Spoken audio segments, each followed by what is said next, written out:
Yo, welcome back, welcome back, welcome back. I'm your DJ Musa, and we are actually here on the Cheat Sheet. This is one of my new shows or new podcasts where we just want to be able to get a little bit into one of your songs. Like, my man actually makes music. Like, y'all sleep on it. Y'all sleep. What? Before we actually listen to one of your songs, we want to know a little bit about you. So, can you introduce yourself and share a little bit about your current occupation or profession? Yeah, my name's Herbert Midgley. My name is Herbert Midgley. I've been teaching at SFA for 24 years. Next year will be 25 years of teaching here. Been teaching history rock and roll class for I think since 2002. Taught classical appreciation before that. I think it's history of jazz also. I've done electronic music. Okay. They used to call it the beat making class back in the day. And I've taught music theory and elementary music classes as well. Yeah.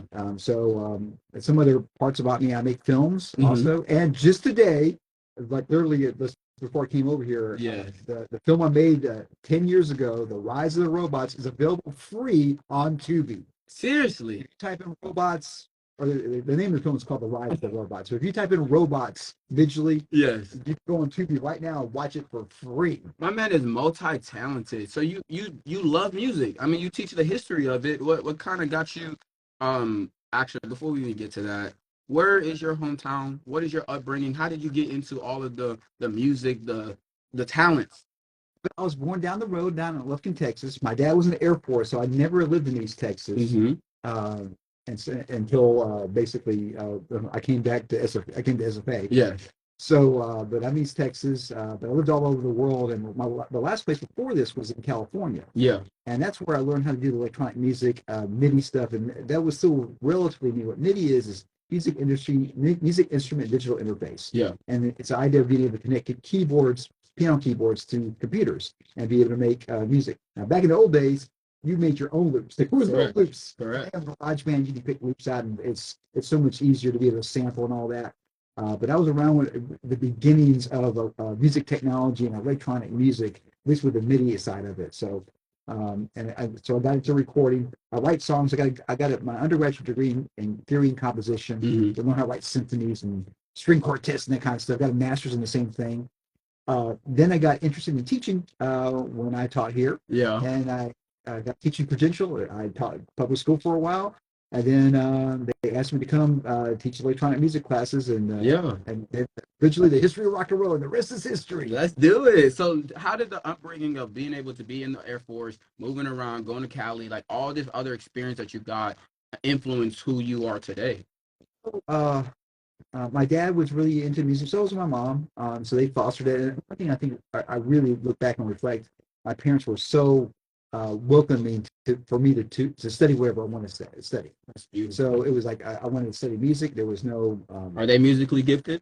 uh, they weren't trained classically, but they loved music, Yeah. and my dad really turned me on to a lot of the music that I teach in the history of rock and roll class. Buddy Holly was one of my big influences. I don't think I'd be here Mm-hmm. teaching at Who's SFA. that? Buddy Holly. Dolly Holly. And I don't know if I can play any of the songs or anything like that because I don't know about copyrights or Yeah, whatnot. yeah. But like Peggy Sue, that'd be the day. Those type of songs, or ones when I play open mic nights, a lot of times I play some Buddy Holly music as well. So he has a big influence. The Beatles, big influence. Like I mean, Weezer, Hall and Oates. I mean, it's Ozzy Osbourne. Yeah. There's a lot of Sex Pistols. Anyway, there's a lot of different Man, influences I have on me. back in that day, I felt like y'all just love music. Like we was listening to one of the speakers, and the sound systems were much better than the speakers we have now.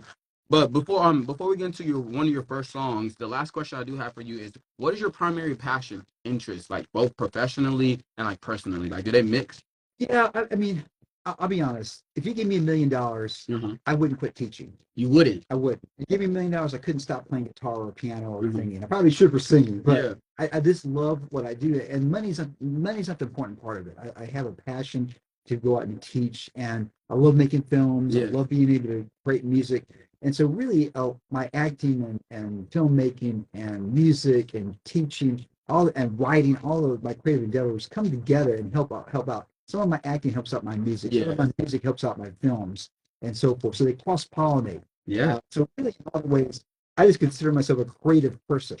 I create things. I Like create music. I create films. I write. So all those things work together. So it's hard to say one thing.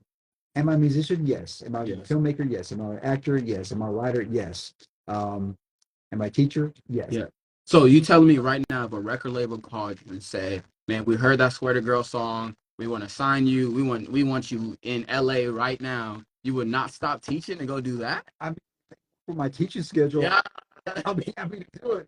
But I love teaching though. Yes. I love teaching. And one positive part about teaching, summers and you have like long periods of time off. So I feel like they Can't trade that up.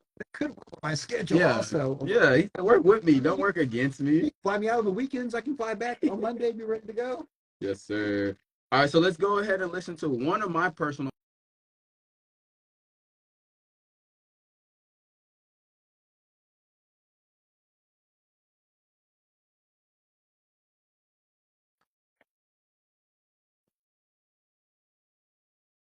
All right. We'll get back.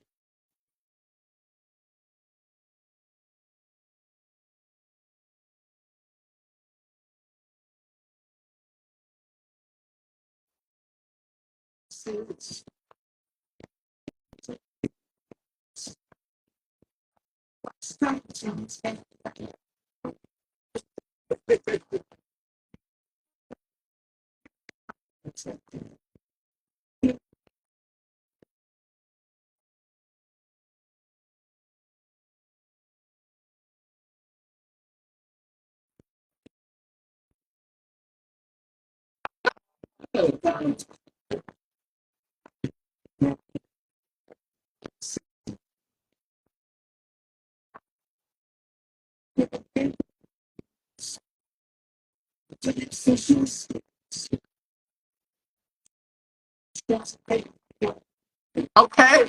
Okay. Okay. Okay.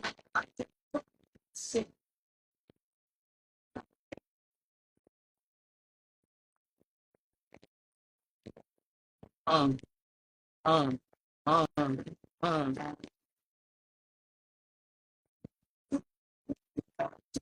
Uh-huh.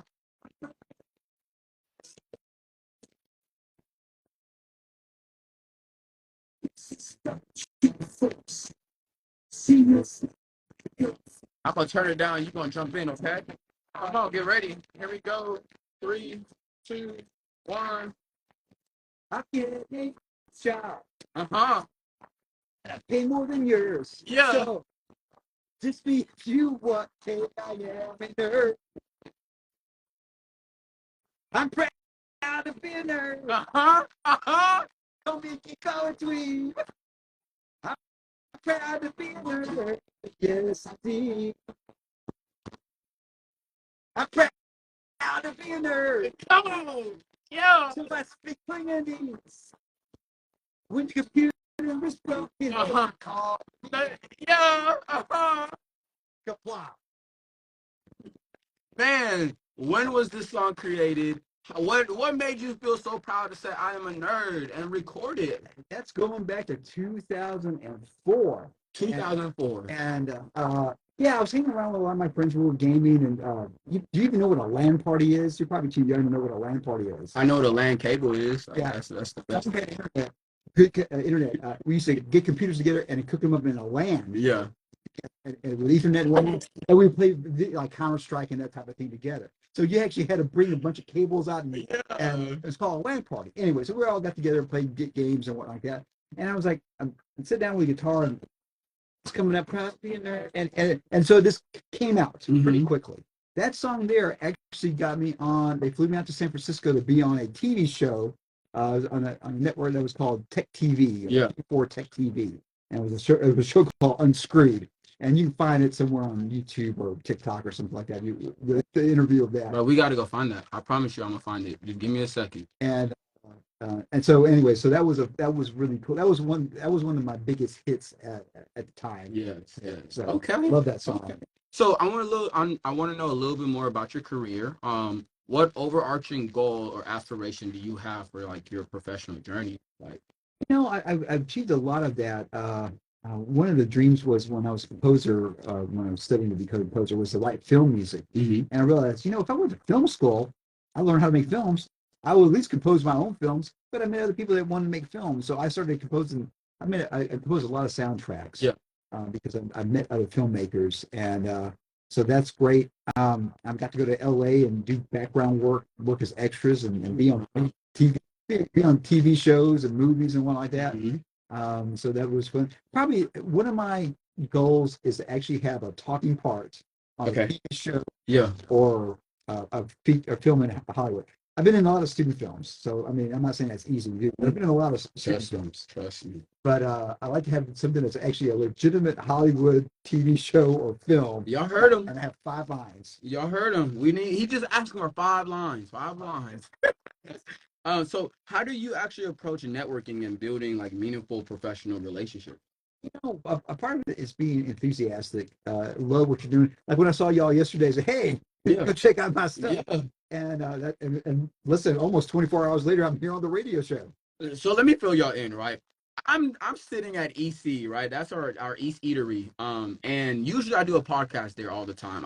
I like the camera, you know. And so we're setting up, and there Mr. Midgley just walks up and says, "Yeah, that music's not it. You gotta play my music." And this is a professor. I'm like, "You make music? Like what?"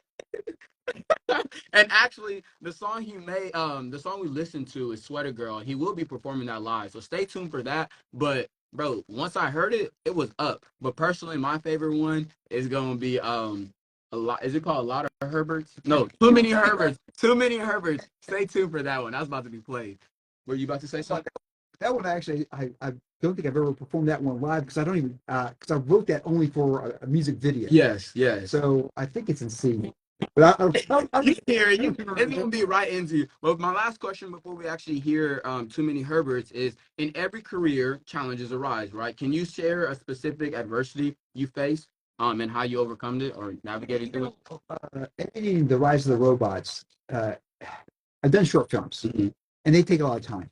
But a feature film is it's a marathon. Yes. It's like doing a sprint versus a marathon, and so you have to be really focused on that. And that took 2 years really in post to get it right. 2 years. So that's a lot of dedication. And I knew this. If I was going to work on something for a long period of time, I need to spend. I need to have something that I love and am passionate about. I think in education is the same thing. Whatever you're majoring in, whatever project you do, if it's something you're passionate about, you're going to finish. Yes. Because you love it and you want to be able to see the end result of that. And so, yeah, there were times where, it was like, oh, golly, there's a lot of footage to go through. There's a lot of things to edit together. And you just keep on. Don't give up. Have tenacity. So was it the workload that became the adversity, or you started working? Like, was there other things kind of slowing it down? It's just the overwhelming amount of work that's in that. I mean, there's so much footage to go through and look at. Okay, does this work? Oh, does this work? Okay, now you got a scene. Now you got to make another scene. Now you got to make another scene and connect it together and make sure they all work. So that was one of the most difficult things I've done was to edit the Rise of the Robots. I mean, it really. So if you go see it on Tubi, you can see a lot of that. I had some other. Actually, had another friend help me do some of it initially, and then I took it over, and it was. Anyways, that was very difficult to finish. Okay. Well, I already told y'all coming up next, we will be hearing one of my favorite songs in this album, Too Many Herberts. Let's turn up to that now. Technology has improved so much. It's so much easier to be able to record music today, and which means it's pretty easy to put out stuff on Spotify. And if anybody out there is listening and wants to put music on there, there's certain companies that you can use to put on there, and it doesn't cost that much. I think $15 or $5 to put your album on there. Yeah. And I used to make DIY CDs and give them out to people. Okay. And that would cost me a lot more money, a lot more time to make those than just put it on Spotify. Yeah. And then that way people can listen to it and not have to worry about carrying around a CD or whatever. It's just there. So the technologies are, I mean, it's fun because it gives us more access. It really does give us a lot more access, and a lot of people that want to be able to make music. How did you adapt through the technology? Like, I know some people who are just like, hey, this is past my grade. I'd rather just go back to what I'm comfortable with.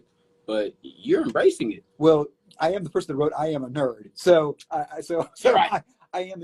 You're right. I'm really. Computers are pretty intuitive to me. So Mm. even though they're faster and whatnot, that I'm still pretty good at hanging with the computers and being used for technologies. Okay. But there are, when I see some of the young people out there, some folks your age, what they're able to do with Ableton Live, Yeah. some of the launch pads and all that, it is amazing what folks can do today. And if you want to record music, get your Macintosh with GarageBand on it, and you can make music, a lot of music on it. And even a computer from 2004, Yeah. you can make a ton of music on. And the fact that you use a GarageBand, like some people, I know some artists who are using like BandLab, they're using FL Studios, but you're still using the native Macintosh app. Like that's beautiful. I buy old computers that I use when I take to open mic nights and or record on a street or whatever. Mm-hmm. So that way my good computer doesn't get broken. And so, and it's still good enough. The last film, actually, I'm going to a film festival on Saturday. The film, I scored that one on a 2011 MacBook Air. Okay. And so it's still good. It's still good enough to be able to make music with. Yes. They have CD players in that one too, and that's kind of what I love about those old Macs. I mean, back in 2012, you could still get ones with a CD burner on it, DVD burner on it. I mean, y'all remember DVD burners? If you know what you're doing with that, that was beautiful. So my next question for you: is there any particular misconceptions or myth about your profession that you would like to kind of disprove or something? Do people think professors are just, the people who just sit behind the desk, they want their Apple and just turn in your homework? I think this is actually more, they think that professors make a lot of money. Well, it's really, anybody in education doesn't make we do this because we love to teach. Okay. That's probably the biggest one. I think in a lot of ways, teaching in college versus teaching in public school, which I taught public school for a couple of years, the biggest difference is that you're adults. Okay. So if you're going to leave the classroom, I don't have to worry about in pre-K. You can't let anybody leave the classroom. You got to watch it nonstop. We're teaching adults here in the university, so people make choices. Sometimes the right choice, sometimes the wrong choice, like not studying or turning in work. That's probably. What about on the musical side? What are some myths in that side that you feel like most people don't really understand, like the musical talent, the time it takes, the effort? Like, I think sometimes people conflate fame and wealth with happiness, with creativity.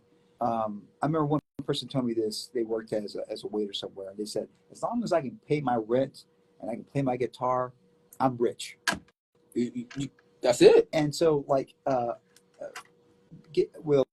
lot of fame and a lot of wealth, I think sometimes people aren't prepared for that. If you want to write a song, if you want to make music, which I mean, most of my friends are this way. Yes. They just want to go out and create. They want to go out there and share their talents. They can pay their bills. That's great. Yes. And that's really what most of them are trying to do. I got friends playing this weekend. I got in town and whatnot, and they make $100, $300, whatever it is, some tips, enough to pay the rent. Yeah. And do that week after week and so forth. So it's not a career that you get. I think if you go in it for being rich, you're going in it for the wrong reason. Wrong reason, always. If you go in it because you have a passion and you got a song you want to share and music you want to share, that is really the place you want to be at. So if you don't get number one hits, it doesn't matter. If people are listening to it or you're responding to it, and if you get an audience that responds to your music at all, that's where the heart piece at. Yeah. Yeah, that's everything. Okay. So last question before we get your live performance of Sweater Girl, which is like, just wait. Y'all don't even expect it. If you could offer one piece of wisdom or advice to students, the NAC radio, audience and everything, what would it be? Be enthusiastic with what you want to do in your life. Mm-hmm.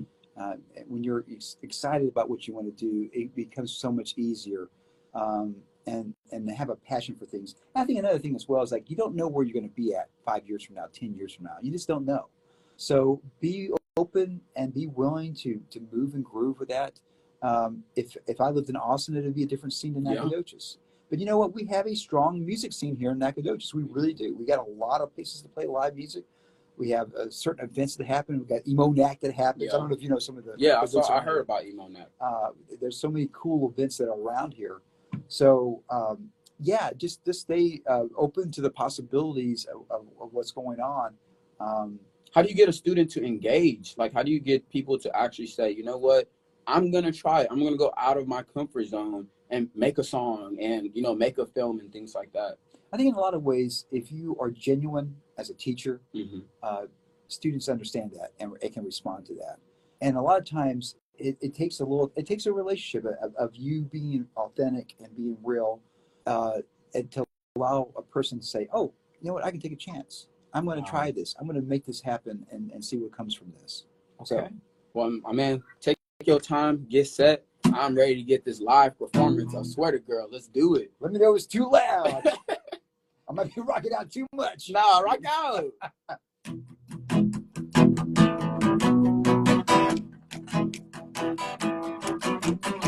Sweater girl always wears sweaters. Sweater girl never buys them. Sweater girl, she knits them herself. Sweater girl never walks outside. Sweater girl, sweater girl, sweater girl, sweater girl, sweater girl, sweater girl, sweater girl, sweater girl, sweater girl. She is not that pretty. Sweater girl stays home alone. Sweater girl is weeping on the inside. Sweater girl is wrapped up in her mind. She's always alone, stuck only in her mind. The only thing she cares about are the sweaters she owns. Look. Sweater girl, sweater girl, sweater girl, sweater girl, sweater girl, sweater girl, sweater girl, sweater girl, sweater girl. What are you hiding? Sweater girl, inside you're dying. Sweater girl, stop your crying. Sweater girl, why don't you start to live? Sweater girl, sweater girl, sweater girl. I said sweater girl, sweater girl, sweater girl, sweater girl.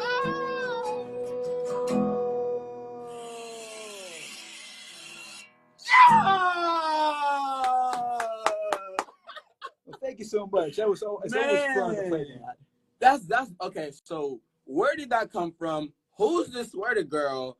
And where can they find you? Well, this song really, in some ways, if you go through the lyrics about it, it's somebody that is so trapped, and really the arc is to get out and enjoy this wonderful world. Don't be stuck inside sweating, making sweaters, and that's all you do. Go out there and experience this beautiful, amazing world out there. Wow. Where you can find me, my name is Herbert Midgley. I'm on all my social media as Herbert Midgley. And I'm on... That's HerbertMidgley.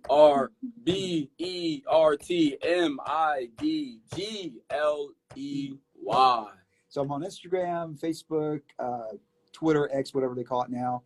TikTok, you can find me on some TikTok stuff. He's like the air. He's everywhere. Turn him up. So the only one I don't understand Snapchat. So I never did get on that. But that's a daily thing. Yeah. So leave that for the kids. Like Instagram, I understand those pictures, and TikTok, I understand those videos. So that, of course, YouTube is probably my biggest platform. You can go watch all 6,000 of my videos. Yes. I can use some more subscribers. So. Yes, sir. I love it. And then last but not least, go ahead and give a shout out for your the school, your class, any classes you feel like students should take and why they should take it. Well, I always enjoy teaching the history rock and roll class, and that's available basically all year long. The jazz class, I really love that because I love jazz music also. So those are the two main classes that I teach. Who should take that and why should they take that? What would they be getting out of it? What I hope you do when you take the history of rock and roll or the history of jazz class with me is that you appreciate the music that you listen to even more by understanding some of the music that came around, some of the pioneers. Yeah.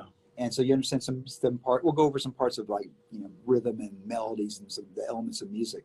But that's ultimately my goal. And I guess one of the big goals, if you are become wealthy and whatnot, you're patrons of the arts. Yeah. So you go to concerts and you'll go and support your favorite bands and groups and so forth. All the great arts that we have here at SFA. Mm-hmm. What are your most common students you find taking your classes?